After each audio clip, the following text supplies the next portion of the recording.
Siempre digo que muchas cosas en las empresas, sea pequeña, mediana o grande, y acá hay que tener un tema también muy importante en cuenta. El 80 y algo por ciento de las empresas en Paraguay son empresas familiares, ¿sí? Donde las conversaciones difíciles o estas conversaciones complicadas se hacen aún más necesarias. Es importante que yo hable con mi primo o con mi hermano de que esto no se está haciendo bien, de que esto se puede hacer de alguna manera, que me molesta de alguna manera algo, pero también hay que aprender a hacerlo, ¿sí? Entonces, en nuestro país, en nuestra cultura y sobre todo en nuestra realidad organizacional, hay que aprender a hablar de lo difícil, sabiendo que no hablarlo tiene de alguna manera una ganancia o ventaja a corto plazo, pero lo único que hacemos es meter al elefante debajo de la alfombra. Entonces tenemos que aprender a tener esas conversaciones y algo muy importante, tenemos que aprender a conversar de una manera no violenta, porque yo creo que ahí es donde a veces empeoramos la situación. Si lo que pasa es que yo hablo, lo que pasa es que al final, sí, porque utilizamos a lo mejor una conversación violenta para hacerlo, o porque dejamos acumular demasiado, entonces cuando termino hablando, ya hay mucho guardado, ¿sí? Entonces es muy importante para las empresas paraguayas, sobre todo, que aprendamos a tener conversaciones difíciles. Y una aclaración muy importante, hay que aprender a discutir. Y la Real Academia Española nos dice que discutir no es pelear. Tenemos que aprender a tener buenas discusiones que son necesarias y son sanas a mediano y a largo plazo.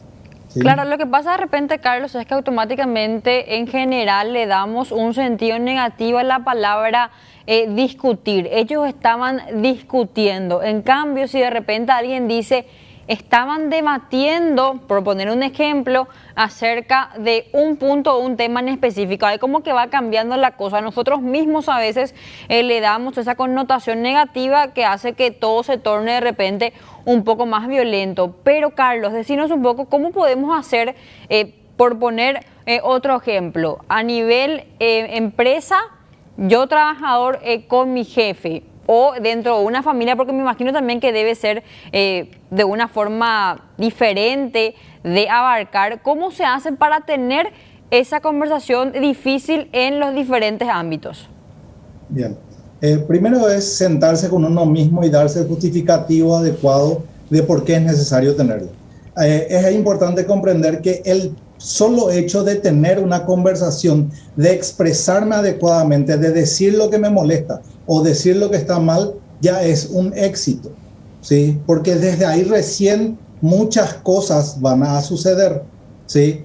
Ese es el primer punto. Segundo, ya yendo a tips bien concretos y bien claros, ¿sí? Yo tengo que aprender a avisarle a la persona y a pedirle, a mucha gente no le gusta, a pedirle permiso para hablar de un tema en particular. Esta tarde me gustaría hablar sobre el reporte de tal cosa, esta tarde me gustaría hablar sobre los números que estamos teniendo, o esta tarde me gustaría hablar contigo de lo que sucedió el fin de semana pasado, ¿sí? ¿Qué hacemos normalmente? Llegamos y hablamos nomás, ¿va? Y el solo hecho de llegar y hablar nomás muchas veces puede ser interpretado, y no solamente interpretado, sino que también es una forma de ataque, ¿sí? Yo tengo que aprender a generar un contexto adecuado y apropiado. Y a nivel organizacional, a nivel empresarial, no olvidarnos que se felicita en público y se de alguna manera reta en privado. Algo sumamente importante, ¿sí? Entonces, la preparación de la conversación es muy importante, el contexto en el que se realiza, ¿sí? No es que ahora nomás yo quiero hablar contigo y ahora me vas a escuchar, porque así no funcionan las cosas. La otra persona se pone a la defensiva, tipo gato panza para arriba, de alguna manera nos ponemos en una actitud de defensa y a veces la mejor defensa es el ataque, ¿sí? Tenemos que aprender a preparar esas conversaciones de antemano y la persona tiene que saber de antemano de qué voy a hablar.